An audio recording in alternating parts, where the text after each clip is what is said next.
Ya. Indonesia ini Pak, kalau saja cara berpikirnya Bung Karno dan Bung Hatta seperti kita, tidak merdeka Indonesia Pak.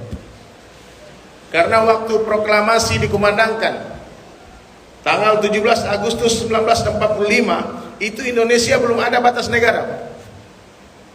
Belum ada income-nya, belum ada rancangan undang-undangnya, belum ada.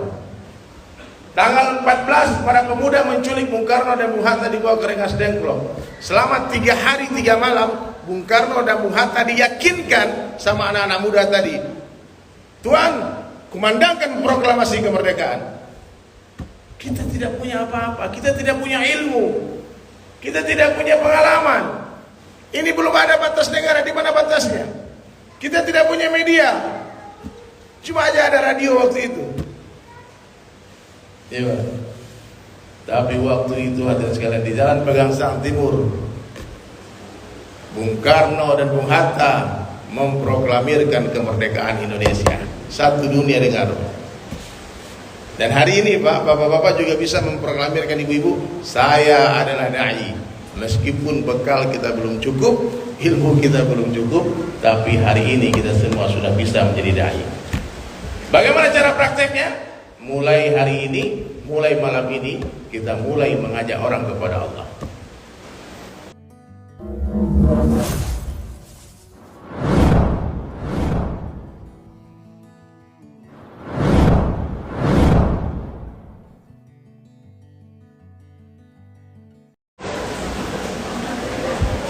Sudah, yang di belakang ayo duduk dulu sayang semua.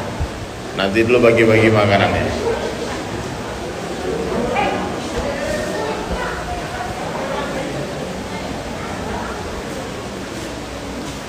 Assalamualaikum warahmatullahi wabarakatuh.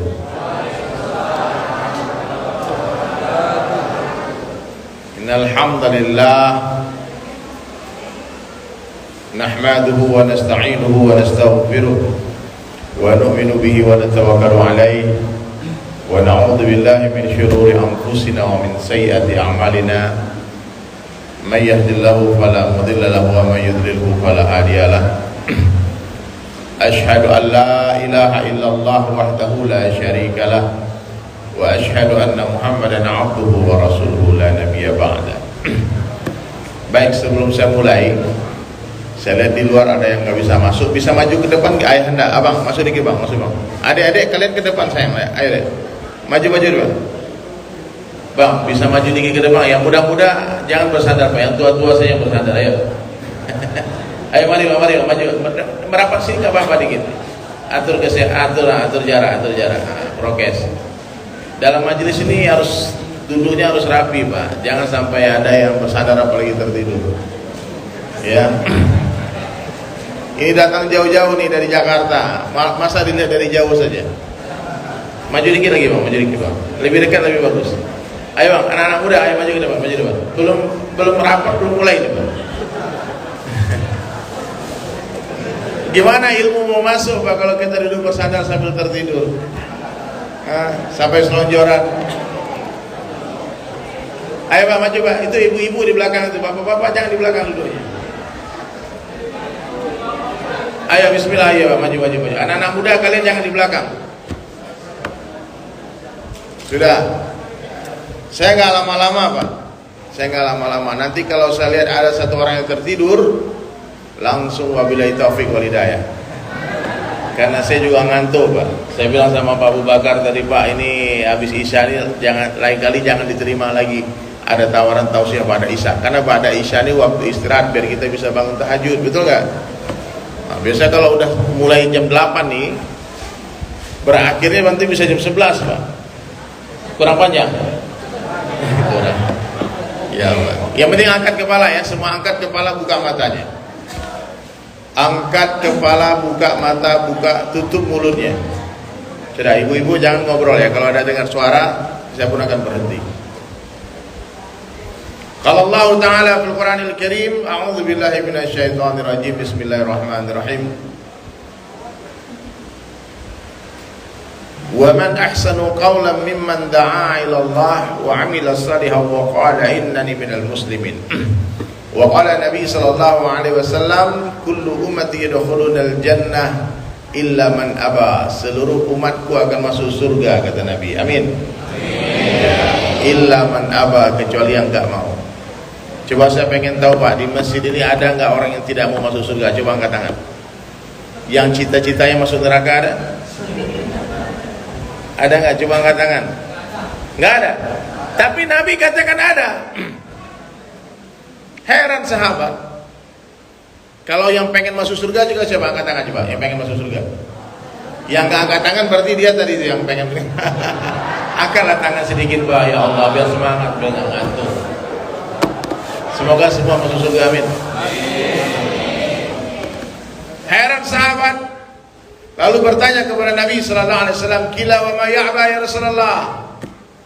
Siapa orang yang tidak mau masuk surga ya Rasulullah? Maka Nabi menjawab, "Qala man ata'ani dakhalal jannah." Siapa yang mentaatiku akan masuk surga. Wa man asani faqad aba. Dan siapa yang menolak aku, merekalah orang yang enggan masuk surga.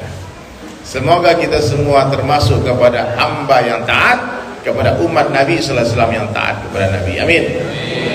Dan untuk mentaati Allah, nih dengar baik-baik Pak, tidak diperlukan kekayaan. Untuk mentaati Allah tidak diperlukan pangkat dan jabatan. Untuk bisa mentaati Allah tidak diperlukan popularitas. Untuk bisa mentaati Allah tidak diperlukan ketampanan dan kecantikan. Bahkan untuk mentaati Allah tidak diperlukan kesehatan. Bapak, berapa banyak orang sakit Pak, taat sama Allah. Dia sakit tapi dia ke masjid, dipapah dia, duduk di atas kursi roda. Dia sakit, kadang matanya tak bisa melihat, bahkan Allah beri banyak uzur kekurangan. Ada yang lumpuh, tapi ternyata Allah beri dia kekuatan untuk mentaati Allah. Berapa banyak orang-orang yang sehat hadirin sekalian tak mampu ke masjid? Betul nggak Pak? Berapa banyak pejabat-pejabat tak mampu ke masjid? Saya dengar kabar hadirin di sini ada pejabat kita di sini, ada tokoh masyarakat. Bukan karena dia anggota dewan dia datang ke masjid. Bukan karena bapak pejabat tinggi negara bisa ke masjid, tidak. Orang bisa mentaati Allah itu karena satu saja Pak, karena iman yang ada dalam hatinya. Ya. Siapa saja yang beriman kepada Allah dan Rasulnya, maka Allah beri dia kekuatan untuk mentaati Allah dan Rasulnya. Ya. Makanya Rasulullah sallallahu alaihi wasallam hadirin sekalian, di Makkah 13 tahun fokus buat usaha atas iman. Sahabat-sahabat itu berkata apa? Kami itu belajar iman dulu, summa ta'alam al-Quran. Setelah kami belajar iman, baru kami belajar Al-Quran. Di awal dakwah Nabi tak bicara hukum hakam. Nabi berbicara kebesaran Allah di hadapan para sahabat jahiliyah waktu itu masih jauh dari agama. Jangan ribut. Dengar baik-baik sayang ya, anakku, kalian duduk tenang, jangan lari-lari, jangan bicara-bicara. Ya. Sampai waktu itu hadirin sekalian, Ummahatul Mukminin Aisyah radhiyallahu anha bercerita, seandainya di awal dakwahnya Rasulullah Nabi langsung berbicara tentang halal haram, tentu tak ada orang Makkah yang mau masuk Islam. Itu khamar tuh haramnya di Madinah. Berarti antum bisa pahami Nabi datang kepada para sahabat yang masih pada minum waktu itu. Apa yang Nabi lakukan? Nabi tak bicara hukum hakam haram khamar kepada orang yang lagi mabuk. Nabi cuma bercerita kepada mereka la ilaha illallah. Nabi menceritakan tentang kibri Allah, memperkenalkan Allah, mentazkiyah hati-hati para sahabat dengan kalimat la ilaha illallah, kalimat thayyibah Muhammad Rasulullah. Berapa tahun dakwah Nabi sallallahu alaihi wasallam? Tahun ke-8 kalau nggak salah hadirin sekalian, datanglah perintah dijemput Nabi sallallahu alaihi wasallam Isra Mi'raj. Baru turun membawa perintah sholat. Apa habis itu ayatnya yang turun tentang khamar? Janganlah kamu sholat dalam keadaan mabuk. Boleh minum tapi nggak boleh mabuk. Itu bertahap-tahapnya dakwah Nabi, hukum hakam itu turunnya. Tapi masalah iman hadirin sekalian nggak main-main. Imannya para sahabat sempurna tanpa ada keraguan sedikit. Kenapa iman mereka sempurna? Karena Nabi mengajarkan seluruh sahabat untuk berdakwah. Ya. Jadi dakwah ini hadirin sekalian, perintah awal yang Allah berikan kepada Rasulullah sallallahu alaihi wasallam setelah 5 ayat yang turun di gua Hira. 5 ayat turun, Iqra bismi rabbikal ladzi khalaq ila akhir ayat. Kemudian kurang lebih 2,5 tahun tak turun Jibril. Sehingga Nabi bersedih hadirin sekalian. Nabi bersedih. Meskipun belum turun perintah dakwah kala itu secara terang-terangan, tapi Nabi langsung pulang ke rumah waktu habis terima wahyu, dakwah kepada istrinya Ibunda Khadijah Al-Kubra radhiyallahu anha, datang kepada Sayyidina Abu Bakar adalah sahabat karib dari kecil, datang kepada sepupu beliau Sayyidina Ali bin Abi Thalib radhiyallahu anhu, datang kepada anak angkat beliau Zaid bin Harithah. Dan Nabi ajak mereka semua untuk mencintai Allah, untuk memeluk Islam. Sayyidina Abu Bakar hari pertama masuk Islam, ilmu beliau belum banyak, Al-Quran belum turun keseluruhan. Beliau baru tahu 2 kalimat syahadat. Langsung keesokan hari mengajak 9 orang masuk Islam. Para sahabat faham bahwasanya agama adalah amanah yang harus disampaikan. Pak, sekarang sudah berapa yang kita Islamkan, Pak? Selama 50 tahun, 40 tahun, 60 tahun jadi orang Islam. Sudah ada? Coba angkat tangan yang sudah mengislamkan 9 orang. Nah, berarti kita tak paham, Pak. Selama ini kita kurang paham bahwasanya agama harus didakwahkan. Kita kurang paham bahwasanya agama harus disampaikan. Ya, makanya saya mendengarkan perkara ini, muzakarah semacam ini 20 tahun lalu di Bali.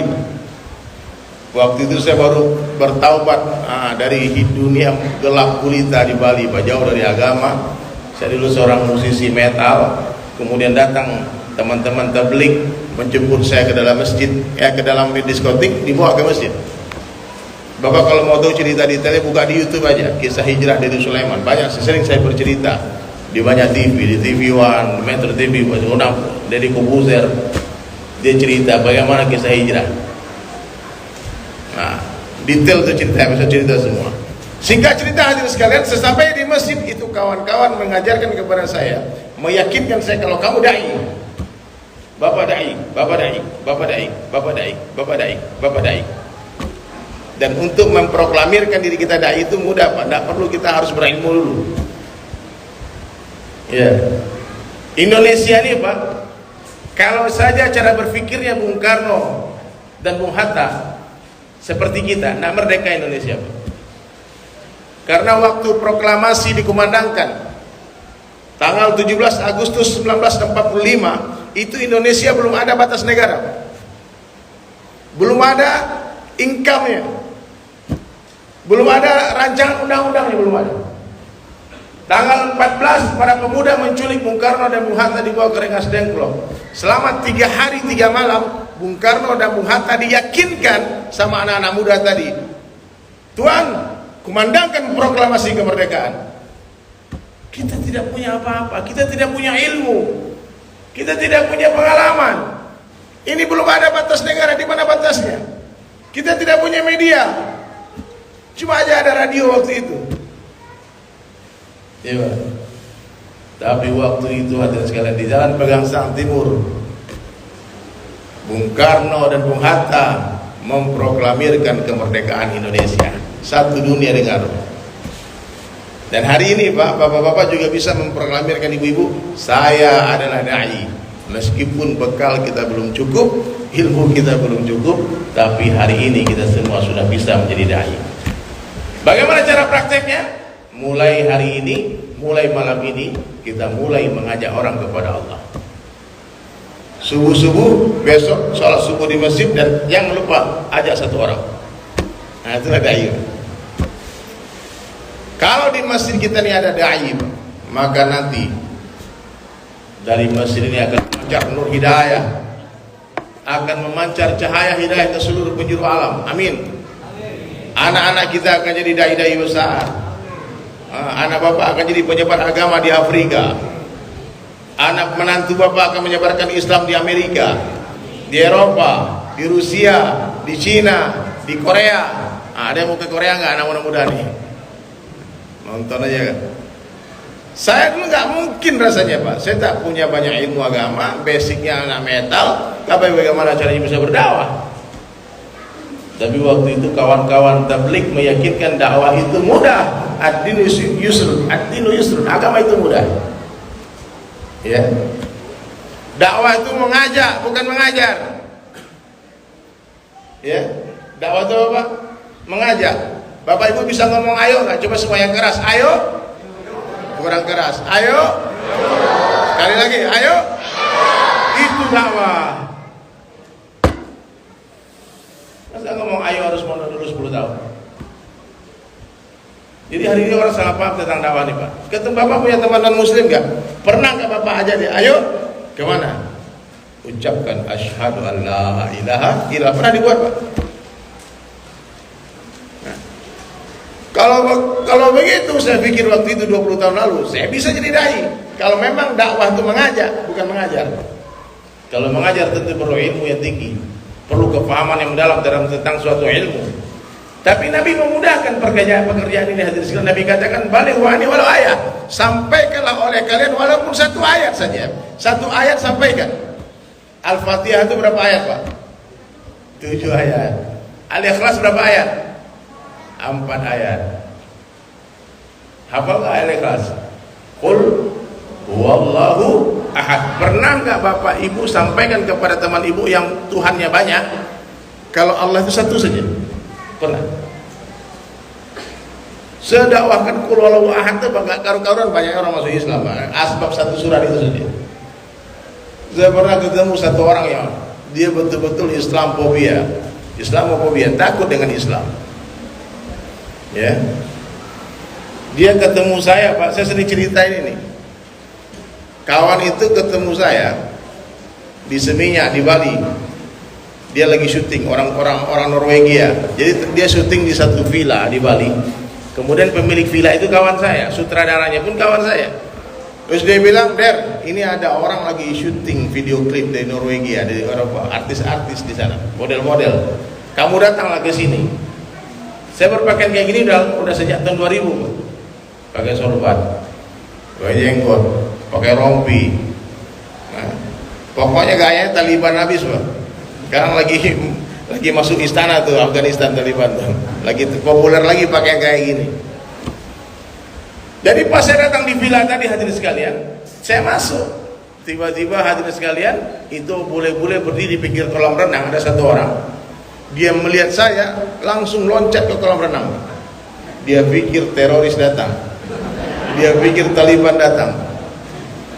Terus saya datangi dia, saya sampai mungkin dia menyelam terus, pasti kepalanya keluar. Saya tunggu keluarlah kepalanya. Terus langsung saya tanya sama dia. Saya minta maaf, excuse me brother, I'm so sorry. Minta maaf. Dia bilang, I'm Muslim, my name dari Sulaiman, I'm Muslim, aku orang Islam, I'm not terrorist, don't worry. Jangan takut, aku bukan teroris. Apa kata kawan tadi, orang bule tadi? Dia bilang minta maaf juga. I was in shock brother, aku shock, I think you Taliban. Dia bilang, aku pikir kamu Taliban. No. Waktu itu belum ada ISIS, belum ada. Akhirnya saya tanya sama dia, you have time 5 minutes brother, kamu ada waktu 5 menit kan? Dia bilang ada, saya masih nunggu waktu syuting, lagi rehat, lagi istirahat. Okay, please, I want to talk to you 5 minutes. Aku mau bicara sama kamu 5 menit. Ini Bapak Ibu dengarkan cara berdakwah sama orang non muslim, bahkan kepada hater sekalipun, pembenci Islam. Dia nggak suka dengan Islam. Lalu dia duduk di depan satu kamar di villa itu hadirin sekalian. Saya pun duduk di sana. Dan waktu itu saya berikan dia kabar gembira dengan senyuman terbaik. Saya bertanya kepada dia. Dia udah kenal nama saya dari nama dia Alexander. Alexander. Saya tanya, Alex, did somebody come to you before talk about Allah? Pernah nggak ada orang yang datang kepada kamu sebelum ini bercerita tentang Allah? Dia bilang, no. Do you know who's Allah? Kamu kenal siapa Allah? Are you Christian brother? Dia bilang, yes, I'm Catholic. Ternyata dia orang Katolik. Dari Norwegia. Saya bilang, brother, mulai saya bercerita tentang qul huwallahu ahad. You know who's Allah? Allah is the one and only. Qul huwallahu ahad. Qul, katakanlah Allah itu satu. Brother, Allah itu satu. He is the one and only who creates seven sky and seven earth. Yang telah menciptakan 7 lapis langit dan bumi. La ilaha illallah. Anggo dia Pak. Allah has no father, no mother, no brother, no sister, no daughter, no children, no son, no uncle, no auntie. Ayo Pak, buka mata Pak, jangan tidur Pak. Ini cerita bagus nih Pak. Ketiduran nanti saya pulang nanti. Buka mata, buka mata. Ya. Wow. Saya bilang Allah ya no partner, tidak ada partner, tidak ada sekutu bagi Allah. Setelah bercerita tentang kebesaran Allah, hadirin sekalian, saya bertanya sama si Alexander tadi, do you know who's Prophet Muhammad? Kamu tahu Nabi Muhammad siapa? I heard, aku pernah dengar dia katanya, but I don't know him. Do you believe in Moses sent by God? Yes. Do you believe in Ibrahim sent by God? Yes. Do you believe in Jesus sent by God? Yes. Do you believe in Muhammad sent by God? He is the last messenger of Allah. Dia nabi terakhir dari Allah Subhanahu wa taala. Kamu percaya dia utusan Allah? Dia katakan of course, brother. Dia bilang, Alex, 10 menit kita ngobrol hadirin sekalian. Today is the best day in your life. Hari ini adalah hari terindah dalam kehidupanmu. Because you meet me and you will become a Muslim, brother. Now you shake my hand, you jabat tanganku sekarang, you following me. Ashhadu alla ilaha illallah wa ashhadu anna Muhammad Rasulullah. 10 menit sebelumnya dia ketakutan melihat orang Islam dengan kuasa Allah. The asbab dakwah. 10 menit kemudian dia memeluk Islam. Takbir. Semangat takbir, takbir. Kalau dengar orang masuk Islam takbir gitu, Allah. Dan dia waktu itu memperkaca-kaca matanya. Saya ganti nama dia langsung. Today your name is Alexander Zulkarnain. Allahu Akbar. Kemudian dia bercerita-cerita, ngobrol-ngobrol. Dan saya waktu sholat hadirin sekalian, saya bilang, I want to pray. You want to go with me? You want to pray with me? I will teach you how to pray. Dia mandi, demi Allah, dia langsung ikut sholat, ruku dan sujud di belakang saya. Takbir. Dari Sulaiman yang jahil, yang bodoh, tahunya ilmu saja bisa berdakwah. Apalagi bapak-bapak yang tamat pesantren, yang ilmunya banyak, IAIN, fakultas dakwah lagi. Ya. Tamatan Makkah, Madinah. Mohon maaf Pak, banyak orang saleh hari ini Pak, tapi muslih tak banyak. Muslih itu orang yang mengadakan perbaikan atas umat. Banyak ahli ibadah hari ini, kathir. Ahli ilmu, banyak. Hafiz Quran, ribuan. Pesantren tak terhitung jumlahnya. Yang berangkat haji umrah berpuluh kali ada. Yang puasa puluhan tahun ada. Yang berzikir 20.000 kali la ilaha illallah setiap hari saya pernah jumpa. Orang-orang hebat, wali-wali Allah, orang saleh. Tapi saya jarang berjumpa dai. Jarang Pak, mohon maaf Pak, jarang. Jarang ada umat Rasulullah yang punya fikir Nabi di kepalanya. Yang hari-hari menangisi umatnya, ya Rabbi ummati, ummati, ummati.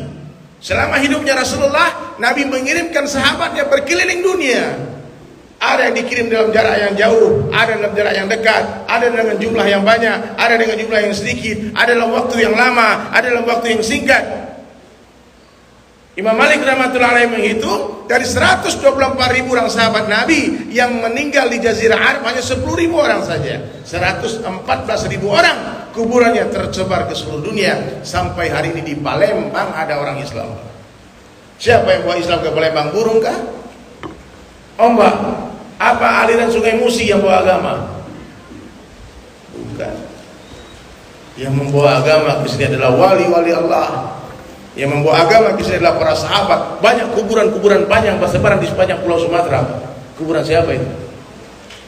Kuburan para sahabat. Ketemu fosil unta di Barus. Mana orang ternak unta di sini di Sumatera? Ya. Mereka meninggalkan anak istrinya. Kalau sahabat sudah pergi berdakwah keluar Bu, dia cuma tatap istrinya. Dia pegang tangan istrinya. Dia katakan, wahai istriku, demi Allah aku mencintaimu. Kalau aku panjang umur, insya Allah kita akan jumpa lagi. Jaga kehormatanmu. Tapi kalau aku syahid di jalan Allah, aku tunggu kau di pintu surga. Mereka tak yakin dengan kehidupan dunia ini. Wallahi demi Allah tidak ada kehidupan kecuali kehidupan akhirat. Tidak ada kehidupan kecuali kehidupan akhirat. Mereka hanya sibuk membangun istana di surga. Mereka hanya sibuk menyenangkan Allah dan Rasulnya, ingin bersama dengan Nabi di surga. Ya, Pak, karena seseorang bersama dengan orang yang dicintainya. Jadi berharap saya, Pak, mudah-mudahan habis majelis ini saya pulang dari masjid ini, semua jamaah masjid punya fikir Rasulullah. Meskipun tak mampu jauh-jauh, minimal kita bisa berfikir. Rasulullah pun tak pernah ke Palembang, kan? Rasulullah itu pikirnya seluruh alam, Pak, menembus seluruh penjuru mata angin. Tapi Nabi hanya keluar di jalan Allah sebanyak 25 kali seumur hidup beliau. Nabi itu keluar dari kampungnya, Pak, Khuruz fisabilillah, pergi keluar berdakwah dari Makkah Madinah itu 25 kali. Nabi yang menjadi amir rombongan, dan selama hidup Nabi mengirimkan 150 jamaah untuk pergi bertablik dakwah. Jamaah siapa yang pertama dikirim oleh Nabi dari Makkah? Jamaahnya Mus'ab bin Umair radhiyallahu anhu, dikirim berdakwah dengan lemah lembut, senyap-senyap ke Madinah. Kemudian 70 orang pertama orang Madinah masuk Islam dibawa ke Makkah. Orang itulah yang dikembalikan ke Madinah berdakwah sehingga ada 2000 ribuan orang Islam yang menyambut Nabi ketika hijrah. Nah, ini momentum ya, Pak, tahun baru Hijriah. Jadi kalau Bapak mau tanya kapan jamaah tabligh pertama dikirimkan, di zaman Rasulullah, rombongan itu dipimpin oleh Mus'ab bin Umair radhiyallahu anhu. Ya, sekarang orang kalau lihat jamaah pergi tabligh, pergi dakwah, Pak, orang pikir orang gila, Pak. Saya jadi lempar kompor saya dari masjid semua. Diusir, apa-apaan kamu datang ke masjid kami. Para Nabi mengatakan, kalau kalian beriman kepada Allah dan hari akhir, muliakan tamu. Hari ini tamu tak dimuliakan umat Islam karena suuzon, sangka buruk terus. Tidak ada kebaikan yang lebih baik daripada sangka baik kepada Allah dan hamba Allah, dan tidak ada keburukan yang lebih buruk daripada orang yang sangka buruk kepada Allah dan umat Rasulullah SAW, hamba Allah. Hari ini hilang mahabbah, hilang rasa cinta, hanya gara-gara pakaian yang berbeda. Ya, langsung vonis, kau ini ahli neraka, ini sesat. Ya. Kenapa, Pak? Kadang-kadang saya sering diusir di masjid-masjid, Pak, karena kita sering datang kepada orang yang tidak mengundang. Kalau saya datang ke masjid ini diundang, dijemput, ya. Ada anggota dewan yang menyambut, ada tokoh masyarakat, ada ulama yang duduk mau mendengarkan. Disiapkan tadi pempek di sana, disiapkan. Dihidangkan, kok ini airnya air panas juga ada, air hangat nih, masya Allah, hangat ada, dingin ada, komplit. Tapi gimana ketika kita datang kepada orang yang tidak berminat, sebagaimana Rasulullah SAW datang kepada Abu Jahal, Abu Lahab, apa yang beliau dapatkan? Bukan sanjungan, bukan pujian, tapi caci maki, dibilang majnun. Sebelum Nabi berdakwah, Pak, gelar Nabi di Makkah itu Al-Amin, orang yang jujur, dipercaya, yang dipertuan agung. Tapi setelah Nabi mengatakan Allah itu satu, orang-orang kafir Quraisy marah. 360 itu Tuhan kita di sekitar Ka'bah, tidak bisa menolong. Ini satu, gimana ke Muhammad? Ya. Nabi sedang duduk di depan Ka'bah, tiba-tiba orang kafir Quraisy hadirin sekalian melempari beliau dengan kotoran onta. Itu jelas dia di sirah Nabawiyah. Nabi diludahin wajahnya, dilempar batu di Taif.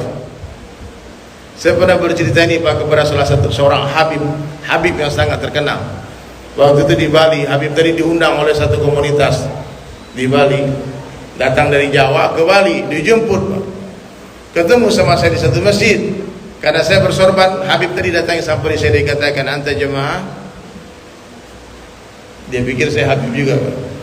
Saya bilang saya bukan Habib, saya ini Habib. Tahu Habib, Pak? Arab bukan, India bukan. Saya orang Padang, Pak. Saya ini tabligh jamaah tabligh.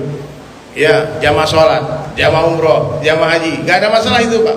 Bapak ikut jamaah apa aja gak ada masalah, asal berjamaah. Ya, gak perlu ada bendera-bendera, Pak. Ya. Akhirnya saya cerita kepada Habib tadi bahwa saya pernah dikepung masjid saya sama orang naik pakai pedang mau dibunuh. Saya pernah diusir, saya pernah diludahin muka saya sama orang. Habib tadi menangis, Pak. Dia bilang puluhan tahun saya berdakwah, Tak pernah saya begitu kan. Jangan-jangan jalan yang saya tempuh ini salah, tak sama dengan jalan Rasulullah. Kalau kita melewati sama dengan jalan Rasulullah SAW, maka apa yang Nabi lihat pasti kita lihat, apa yang Nabi rasakan pasti kita rasakan. Karena jalannya sama. Kenapa Nabi diludahi kita tidak? Kenapa Nabi dibilang gila kita tidak? Kenapa Nabi diancam mau dibunuh? 100 orang pemuda preman Makkah mengepung rumah Nabi di malam hijrah. Kenapa kita disanjung, pulang-pulang dikasih buah, dikasih amplop, dikasih ini semua, dipasang fotonya, disambut dengan rebana, tala'al badar wa alai. Ada masanya, tetapi ada waktunya juga kita ditolak. Lalu Habib tadi merenung, Pak, dia katakan, benar, saya selama ini hanya datang kepada orang yang mengundang, saya hanya datang kepada orang-orang yang berminat. Maka dakwah ini nggak boleh ada kepentingan, Pak. Saya ke sini ke Palembang, Bapak kalau mau tahu, Ibu kalau mau tahu, tak diundang siapapun, tak satu pun warga Palembang Sumatera Selatan yang mengundang saya dan yang promosi saya. Tidak. Saya datang sendiri dengan mobil sendiri, bayar sendiri ongkosnya, bayar bensin sendiri. Saya nginap di hotel bayar sendiri. Tanya nih Pak Abu Bakar. Anda minta siapa-siapa. Dakwah tuh ngabisin duit, bukan nyari duit, Pak. Kalau saya nyari duit, saya melukis, Pak. Saya pelukis kaligrafi, itu profesi saya. Dan kebetulan kenapa saya masih lama di Palembang? Ajib ini kuasa Allah nih Pak, kuasa Allah. Sebetulnya jadwal khutbah Aid saya itu di Sumatera Barat. Berarti sudah lebih 1 bulan saya di sini, Pak. Jadi dari raya. Ternyata kami terhenti di Palembang sebab PPKM. Orang bilang ini disekat, ya adalah kita berhenti di situ lah, istirahat di Palembang. Saya tinggal di satu hotel, kemudian berkenalan dengan ketemu kawan lama saya, Pak Lukman, pernah ketemu dulu. Pak Lukman bilang, Ustaz, boleh isi ceramah? Saya bilang boleh. Di mana? Ini ada masjid, namanya Masjid Baitur Rahman, di Jalan Bang Raya. Terus saya bilang oke. Habis isya saya datang. Belum masjid, bagus. Masjidnya masih terbengkalai. Mereka sholat di basement, di basement. Tapi bagus, basementnya bagus. Terus saya bilang sama Pak Lukman, ini kenapa di masjidnya begitu? Dia bilang ini belum selesai. Saya tanya ketua pembangunan masjid, ini masjid sudah 2 tahun dibangun, tapi belum selesai-selesai. Tapi kita terus progres, terus berjalan. Terus saya pikir mungkin ini maksud Allah menghantar saya ke Palembang untuk membantu menggalang donasi penyelesaian masjid ini. Saya berpikir keras, Pak, apa yang bisa saya lakukan untuk masjid ini? Istana Allah, masjid ini rumah Allah, Pak. Jangan sampai rumah kita lebih bagus daripada rumah Allah. Malu kita sama Allah, Pak. Ya. Kemudian subuhnya saya ke sana lagi. Saya sholat subuh di sana. Saya bicara sama ketua masjid, Pak Najib. Pak Najib, bagaimana? Ide ini muncul bukan besoknya saya diajak pergi ke rumah Quran, Kiai Sofat, yang ukiran kayu ya, rumah Quran. Sepulangnya dari rumah Quran, kami mampir di Masjid Baitur Rahman. Kita musyawarah. Kalau rumah Quran ukiran 30 juz bisa dibuat oleh orang Palembang, kenapa saya tidak bisa melukis 30 juz Al-Quran di atas kanvas? Itu lebih mudah daripada mengukir. Dan value lukisan ini lebih tinggi daripada ukiran. Lukisan saya, Pak, satu lukisan itu pernah dilelang, terjual 500 juta satu lukisan, ukuran 120 kali 90. Waktu itu kita lagi galang pembangunan masjid di Bali, ya, Masjid Al-Fatah di Bali. Buka matanya, Bu, jangan ada tidur, ada yang tidur, tutup mata. Buka, tidur, tutup mata. Kalau tutup mata, ketutup telinga. Ini cerita bagus ini. Ya, kita sebentar lagi nih, nggak lama nih, sabar. Lalu saya melelang lukisan, waktu itu kita konser dengan Ebin GAD, dengan Om Ebin. Subhanallah, lukisan saya satu terjual 500 juta. Dan semuanya kita berikan ke Masjid Al-Fatah itu. Jadi itu masjid. Saya bilang nih, kalau saya mau lukis zaman pandemi susah saya menjual lukisan mungkin harga ratus juta.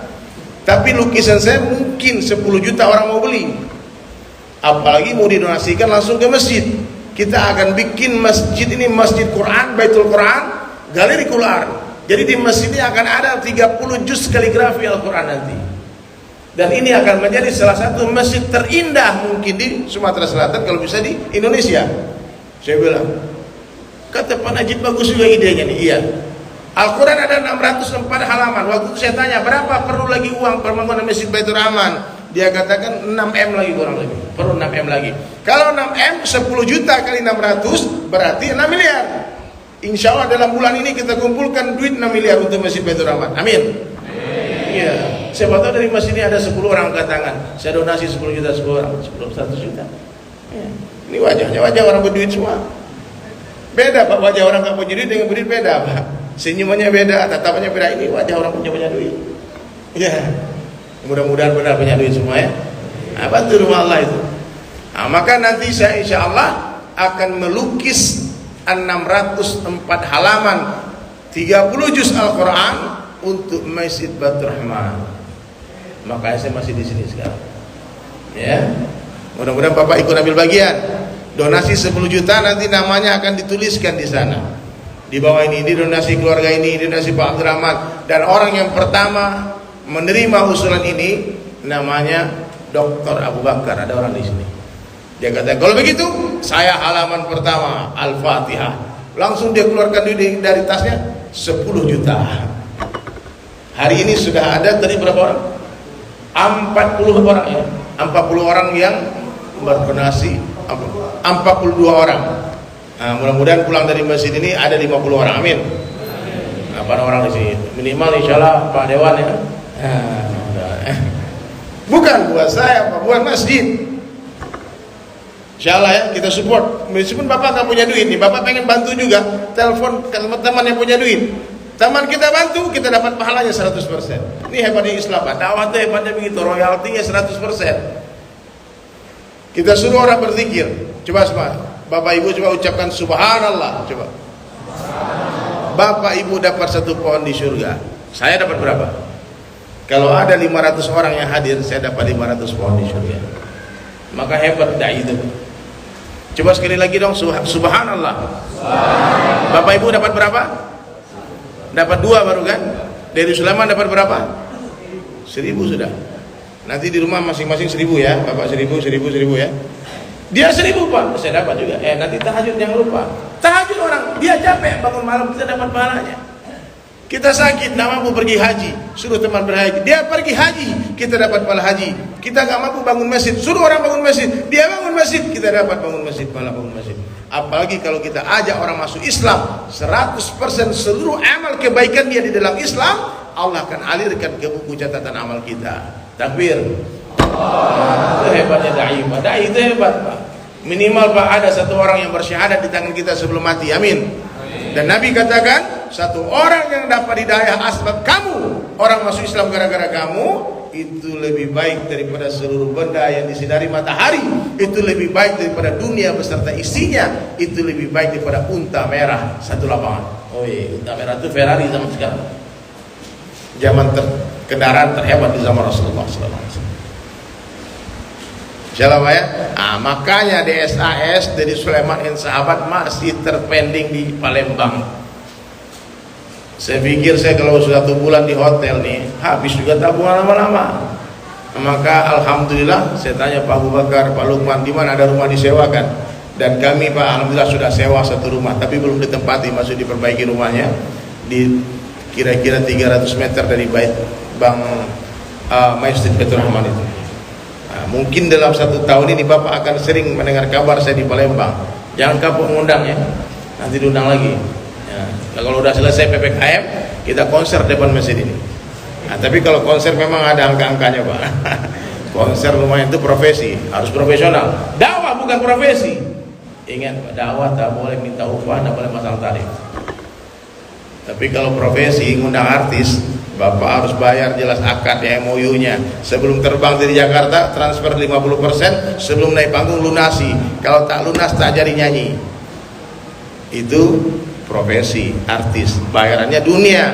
Tapi dakwah bayarannya surga. Ya. Jadi Bapak kalau berdakwah jangan mengharap manfaat dunia dari dakwah Bapak. Kita harus korbankan harta dan diri kita.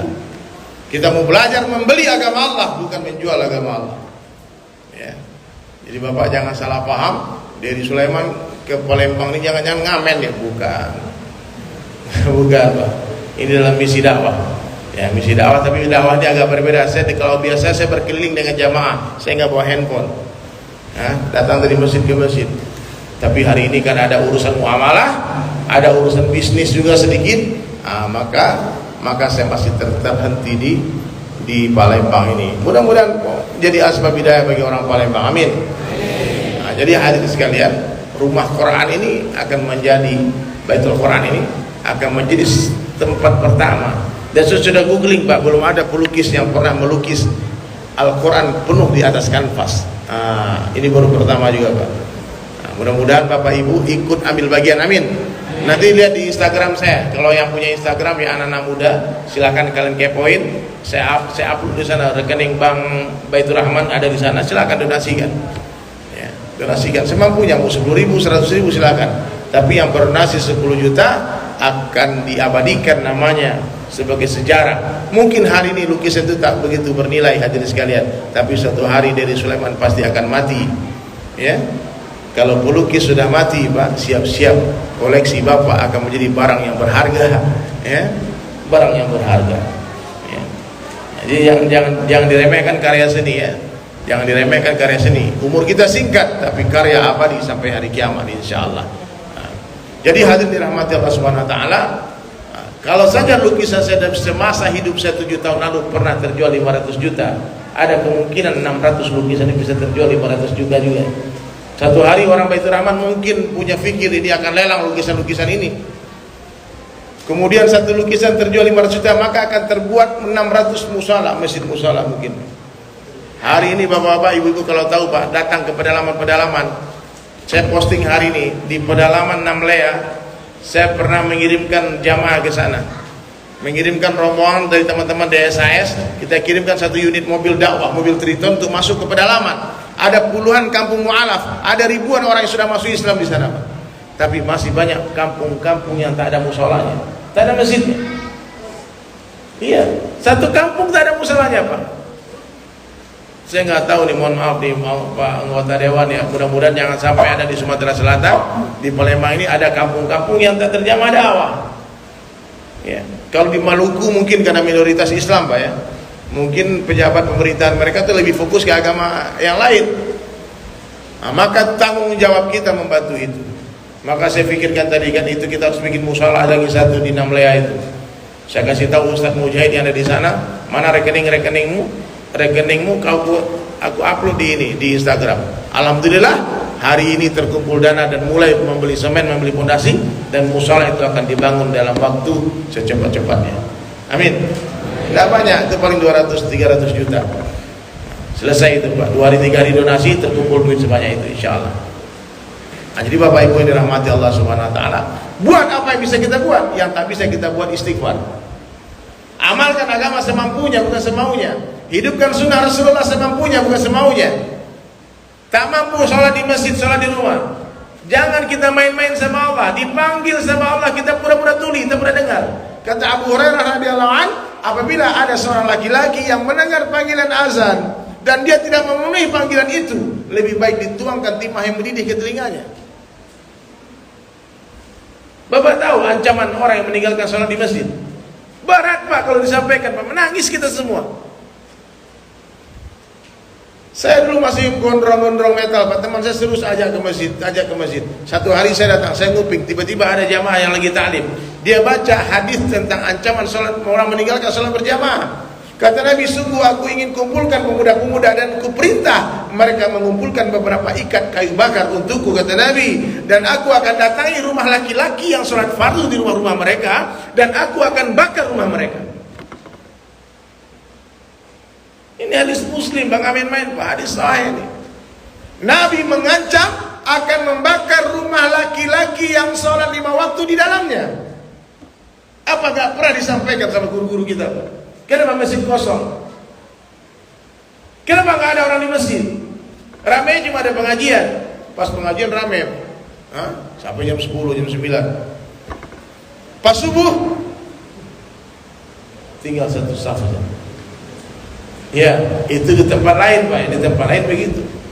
Kalau di sana, di sini enggak ada bedanya. Astagfirullahaladzim. Ya. Dan waktu saya mendengarkan hadis itu, Bunda, ayahanda, saya tanya, saya doa sama Allah, ya Allah, kalau begini marahnya Rasulullah, maka saya akan berjanji, waktu itu saya bersumpah, saya tidak akan tinggalkan 5 waktu di masjid sampai mati. Sampai mati. Terus kata teman saya, lama kali. Sampai mati itu nggak lama. Kalau besok mati sampai besok saja. Ya, kalau lusa mati sampai lusa saja. Jangan angan-angan melewati batas umur. Jangan menunda-nunda waktu bertaubat. Berapa banyak orang yang berencana taubat besok, lalu dia tidur malam itu dan tak bangun lagi? Ada nggak? Berapa banyak kita melihat berita orang yang ingin bangun rumah, tahu-tahu dia mati sebelum rumahnya selesai. Berapa banyak kita mendengar kabar orang yang ingin punya mobil, tahu-tahu mati sebelum punya mobil. Ada orang yang ingin menikah, dia mati sebelum jam kabul, udah dihias gedung. Saya lihat di Facebook ucapan bela sungkawa, postingan orang Pak, berapa tahun lalu, minta maaf kami dari pihak keluarga, memohon maaf kepada undangan pernikahan hari ini tidak dilaksanakan karena pengantin meninggal semalam. Nah, dan nakut-nakut ini Pak. Ini yang jomblo-jomblo ya, jomblo pasti berlalu minimal dengan kematian. Betul kan? Berat, mati ini nggak main-main. Maka Nabi menjelaskan orang yang paling cerdas dalam pandangan Allah Ta'ala siapa? Adalah orang yang paling banyak zikrul maut, orang yang paling banyak mengingat mati dan mempersiapkan bekal matinya. Malaikat maut Israel alaihissalatu wassalam 70 kali setiap hari menatap wajah kita, every day and night. Dia lihat kita. Mohon maaf Pak ya, mohon maaf. Saya nggak ada nakutin. Kalau saya perhatikan wajah bapak-bapak ini, apalagi ibu-ibu ya, ini nggak lama lagi nih, nggak sampai 100 tahun lagi nih. Betul nggak? 100 tahun lalu kita belum ada di dunia. Ada yang 100 umur di sini? Nggak ada. Dan 100 tahun yang akan datang pun kita sudah tidak akan ada di dunia ini. Apa beda dunia dengan akhirat? Dunia sementara, akhirat selama-lamanya. Itulah judul lagu saya Pak. Tahu lagunya kan? Wahai manusia, jangan engkau tertipu daya oleh dunia yang fana, sebagai tempat ujian bagi kita. Dunia sementara, akhirat. Kok pada suara? Semangatlah Pak, aduh ya Allah, mentang-mentang lagunya kematian, jangan semangat. Tidak usah takut mati nggak takut mati, buat saja persiapan. Ya, orang kaya mati, orang miskin, raja-raja. Tunggu. Saya lihat jamaah ini memang takut mati semua nampaknya. Ya, kalau udah mati, udah lain cara duduknya. Ayo semuanya coba ya, teriak mati dengan suara yang keras. Siap? Yang nggak ikut teriak mati duluan. Orang kaya mati, orang miskin mati, raja-raja mati, rakyat biasa mati, yang di belakang mati, pengajian duduk di belakang ngobrol-ngobrol lagi, ya Allah. Yang bersandar mati. Sudah disuruh maju nggak mau? Yang di tengah mati, yang ceramah mati. Memang tidak sopan zaman. Kenapa yang ceramah keras mati ya? Ya saya minta maaf ya, jangan marah sama saya. Kita semua pasti akan mati. Semua pergi menghadap ilahi, dunia yang dicari tak ada yang berarti. Dunia yang dicari takkan dibawa. Ada orang mati bawa mobil, ada orang mati bawa suami. Beb, sayang, kita sumpah ya, hidup semati ya, pret. Tipu itu, karena belum mati sudah berpisah, betul nggak? Hari ini I love you, besok ke kuping orang lain dia katakan I love you. Tipu nih dunia ini Pak. Dunia ini memang didesain oleh Allah untuk tempat menangis, tempat berpisah. tempat bersusah payah ini dunia. Makanya Allah sayang kepada kita umat Rasulullah. Apa buktinya? Allah tak berikan kita umur yang panjang, karena Allah tidak ingin melihat kita terlalu lama bersusah payah di dunia. Mana ada orang senang-senang di dunia ini, Pak? Nggak ada. Mau cari kesenangan di dunia nggak bisa. Orang-orang taat bersusah payah mentaati Allah. Bapak Ibu pikir nggak susah payah bangun 2/3 malam, jam 12 siang, jam 2 malam? Berat itu, Pak. Maka susah payah berpuasa.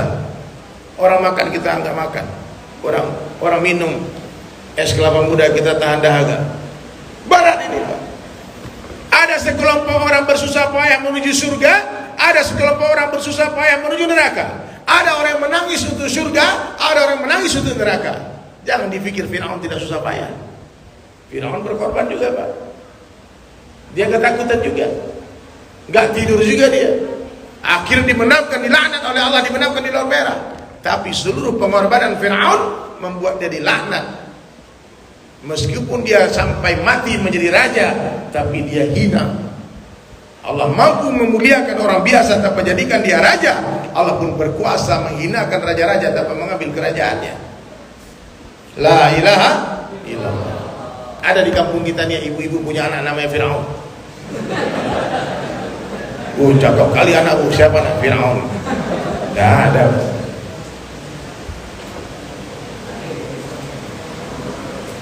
La ilaha illallah. Allah mampu membahagiakan orang biasa, orang miskin tanpa memberi dia harta. Allah pun kuasa menyusahkan orang kaya tanpa mengambil hartanya.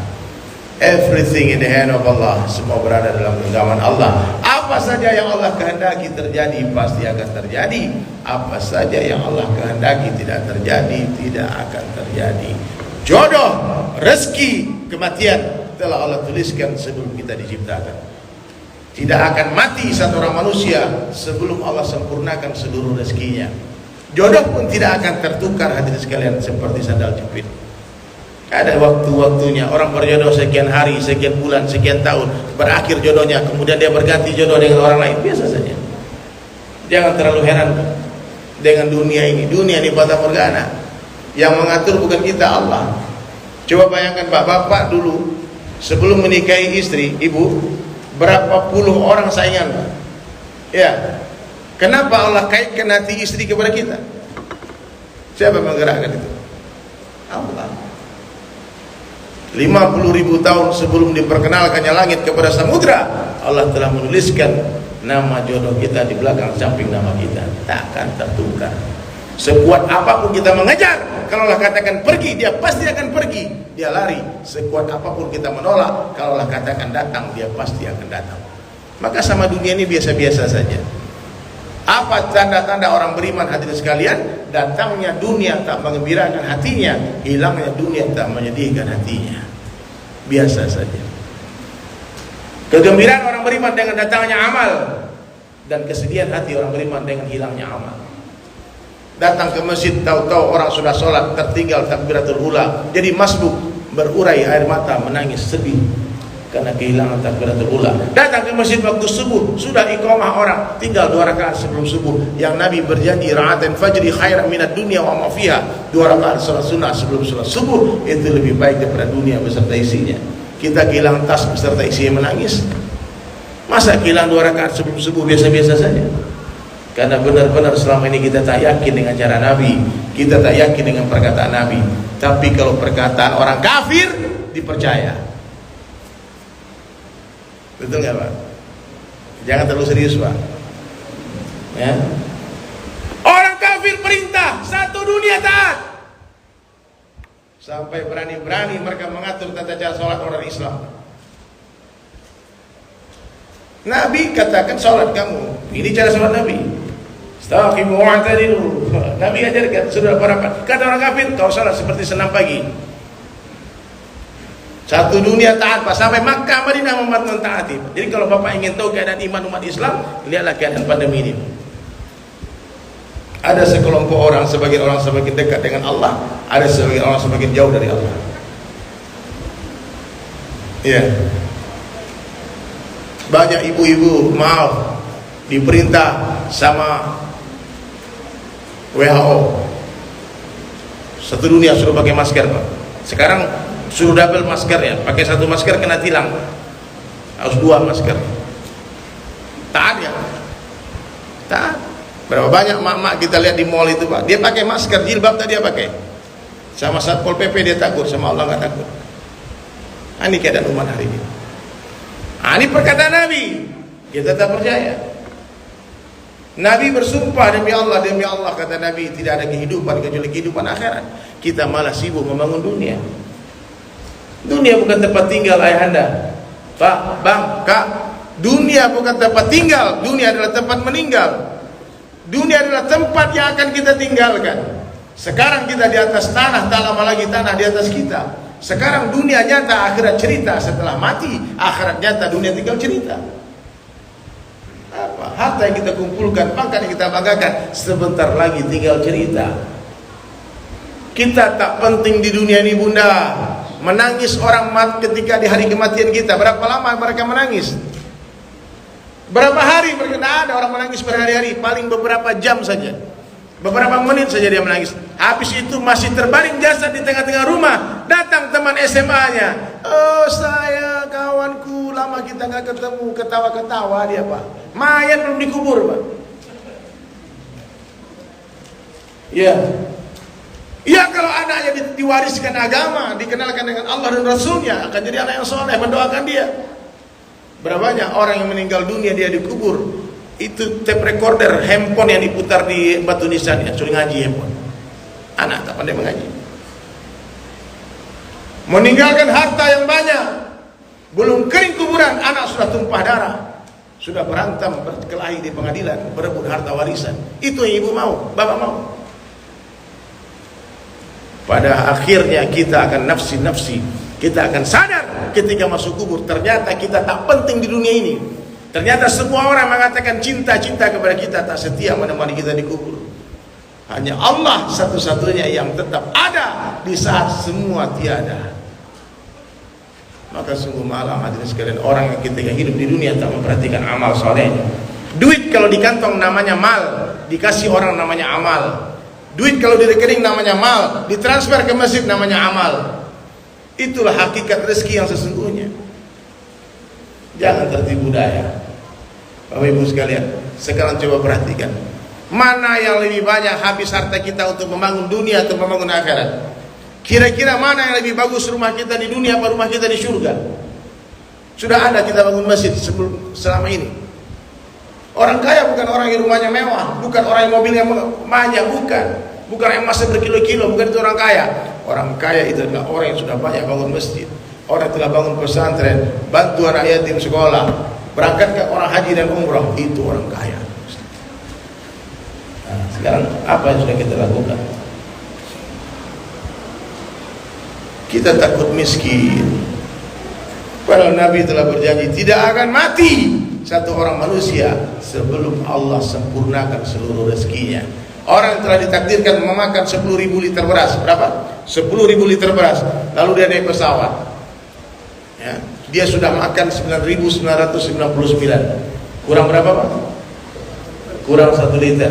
Tiba-tiba jatuh itu pesawat. Saya mau tanya, Pak, orang yang telah memakan 9.999 liter itu mati atau tidak? Tidak akan mati. Kenapa? Masih ada 1 liter beras yang belum dia makan. Terus bagaimana biar dia mati? Kasih makan. Nah, habis makan rezekinya baru dia mati. Ya, Pak, ya. Jadi jangan takut mati. Karena kehidupan yang sesungguhnya nanti di sana. Allah Maha baik. Sangka baiklah terus kepada Allah. Sangka baik kepada Allah. Allah Ta'ala mencintai hambanya 70 kali lebih cinta daripada seorang ibu kepada anaknya. Ibu punya anak, bagaimana sayang sama anak? Allah 70 kali lebih sayang daripada seorang ibu kepada anaknya. Guru saya pernah bercerita, hadirin sekalian, tentang kisah tamsilan seorang ibu yang mencintai anaknya. Dari kecil anak dibesarkan sampai anak tadi tumbuh remaja dan dewasa. Ternyata anak laki-laki yang dia cintai ibunya tadi jatuh cinta dengan seorang wanita cantik jelita. Wanita tadi pun mengajukan syarat ketika pemuda tadi menyampaikan niatnya untuk menikahi wanita tadi. Apa kata wanita cantik tadi? Apa bukti kau mencintaiku? Dia katakan, apapun yang kau minta akan kulakukan untukmu. Kata wanita cantik tadi, kalau begitu kau bawa besok kepala ibumu ke sini.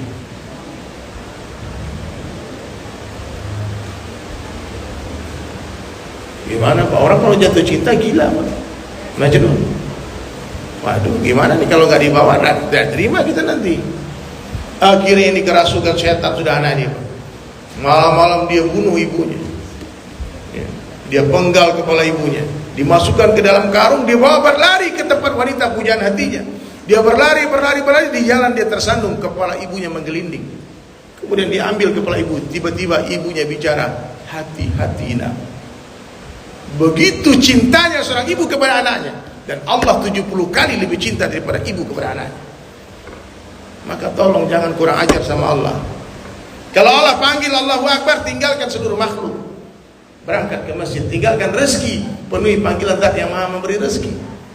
Tinggalkan cintamu, istrimu, penuhi panggilan Zat yang menanamkan rasa cinta di hati kita. Kalau Bapak memang benar-benar orang beriman, buktikan Pak. Sebelum azan sudah duduk di masjid. Guru saya mengatakan, kenapa azan diteriakin pakai speaker hari ini? Untuk memanggil para pencinta dunia, untuk memanggil orang-orang lalai yang waktunya ke masjid dia masih di pasar. Karena orang yang betul-betul sempurna imannya tak perlu dipanggil, dia tahu waktu kapan harus menghadap kekasihnya Allah. Maka cintailah Allah, cintailah Allah. Ketika hati kita sudah mencintai Allah, tak mungkin seorang kekasih tak ingin berjumpa dengan kekasihnya.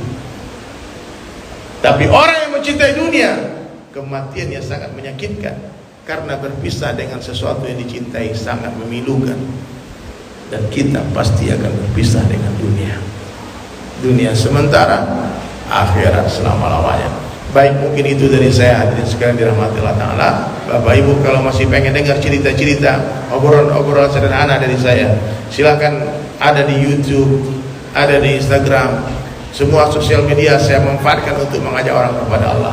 Mudah-mudahan asbab satu orang yang membaca tulisan kita, orang yang mendengarkan suara kita, orang melihat pakaian kita, orang yang menatap wajah kita, Allah berikan mereka hidayah. Amin. Di dunia mungkin kita tak tahu siapa yang dapat hidayah gara-gara kita, tapi di akhirat Allah akan perlihatkan siapa yang dapat hidayah gara-gara kita. Kesimpulannya, yang pertama, orang yang baik dalam pandang Allah, hatinya bersih dari kesyirikan, kehidupannya dihiasi oleh sunnah Rasulullah sallallahu alaihi wasallam, salat dia khusyuk, laki-laki berjamaah 5 waktu di tempat azan dikumandangkan, kemudian dia haus akan ilmu, dia cinta kepada ulama, dia rendahkan hatinya, dia tawadu. Orang baik itu tak sombong. Orang sombong diharamkan mencium bau surga. Ini ayah saya, ini orang tua saya, ini paman saya lebih baik dari saya. Orang-orang tua ini ibunda lebih baik dari saya. Kenapa? Karena orang-orang tua ini lebih duluan beramal soleh dari saya. Pasti pahala mereka lebih banyak daripada pahala saya. Adik-adik ini lebih baik dari saya. Kenapa? Saya lebih duluan bermaksiat daripada mereka. Pasti dosa saya lebih banyak daripada dosa mereka.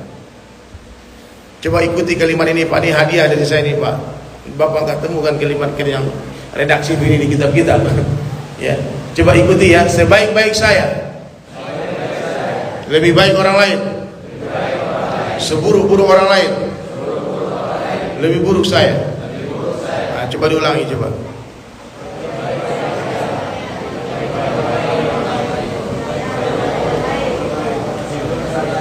Astagfirullah. Ada yang salah saya dengar satu orang tuh. Seburuk-buruk saya, lebih buruk orang lain. Tapi saya tutup mata, saya takut tahu wajah orangnya. Siapa katanya? Coba ulang sekali lagi, saya ulang lagi. Yang di rumah juga tulis nih, yang di rumah tuliskan coba di kolom komentar. Sebaik-baik saya, lebih baik orang lain. Seburuk-buruk orang lain, lebih buruk saya. Coba ulang lagi.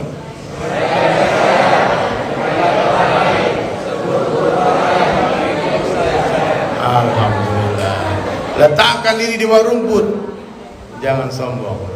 Ya, kalau orang hina kita senyum saja Pak. Itu baru sedikit kesalahan saya yang kamu tahu. Yang kamu nggak tahu masih banyak lagi, ya? Itu Pak. Tinggalkan perdebatan meskipun kita benar. Karena kalau berdebat dengan orang bodoh mengeraskan hati. Ya, kalau berdebat dengan orang bodoh nggak naik iman kita, darah kita naik Pak. Nanti bahaya Pak. Nanti terjadi pertempuran, nanti bahaya. Allahu Akbar. Kemudian ikhlas, dan yang terakhir hadirin sekalian, banyak-banyaklah zikrul maut, banyak-banyaklah mengingat mati, karena tak ada yang pasti selain mati. Betul? Ya, mungkin saja malam ini malam terakhir kita, mungkin saja esok hari, tahun depan. Berapa lama pun kita hidup di dunia, satu hari kita pasti akan mati juga. Tak ada yang kita bawa menuju Allah di akhir kecuali iman dan amal saleh. Kain kafan tak berkantong, maka buatlah persiapan dari sekarang juga. Jangan tunggu nanti keburu mati. Jangan tunggu kapan-kapan, nanti keburu dikafani. Itu dari saya. Tak sempurna majelis ini. Sekurus-kurusnya ikan pasti ada dagingnya, segemuk-gemuknya ikan pasti ada tulangnya. Ambil dagingnya, buang tulangnya. Ambil yang baik, buang yang buruk. Ambil yang jernih, buang yang keruh. Wabillahi taufiq wal hidayah. Kita tutup dengan doa ya. Dengan doa, ya Allahumma shalli ala Muhammad wa ala ali Muhammad kama shallaita ala Ibrahim wa ala ali Ibrahim wa barik ala Muhammad wa ala ali Muhammad kama barakta ala Ibrahim wa ala ali Ibrahim fil alamin innaka Hamidum Majid. Allahumma ighfir lil muslimin wal muslimat wal mu'minin wal mu'minat al ahya minhum wal amwat ya awwal al awwalin ya akhir al akhirin ya dzal quwwati matin ya rahim al masakin ya arhamar rahimin ya Rabb. Ya Allah, ampunilah dosa-dosa kami ya Allah, dosa kedua orang tua kami ya Allah, dosa umat Islam seluruh dunia ya Allah. Ya Allah, ya Rahman, berikanlah ketenangan di hati kami ya Allah, berikanlah sakinah mawaddah warahmah di rumah tangga kami ya Allah. Anak-anak kami jadikan anak yang saleh dan salehah ya Allah. Ya Allah, berkahi rezeki kami ya Allah, lunaskan utang-utang kami ya Allah, jauhkan kami dari segala fitnah dunia dan akhirat ya Allah. Ya Allah, ya Rahman, ya Rahim. Ya Allah, angkat penyakit kami ya Allah. Engkau Maha melihat, Maha mendengar, Maha mengetahui ya Allah. Rahmatilah kami, kasihanilah kami ya Allah. Ya Allah, muliakan kami dengan Islam, matikan kami dengan Islam, kumpulkan kami dengan Rasulullah sallallahu alaihi wasallam di syurga nanti ya Allah. Antar Nabi ke dalam mimpi-mimpi kami ya Allah. Rabbana atina fid dunya hasanah wa fil akhirati hasanah wa qina azabannar. Subhan rabbika rabbil izzati amma yasifun wa salamun alal mursalin. Alhamdulillah. Mohon maaf Pak, kita nggak usah ini ya, foto rapat-rapat ya, nanti kita malah jadi salah nanti. Ya Bapak cukup doakan saya saja. Saya perlu waktu istirahat, dia langsung ke mobil. Ya, mudah-mudahan suatu hari kita jumpa lagi. Ya, Bapak Ibu yakin kalau saya semua mencintai Bapak Ibu karena Allah. Semua kita jumpa di surga. Amin. Assalamualaikum warahmatullahi wabarakatuh.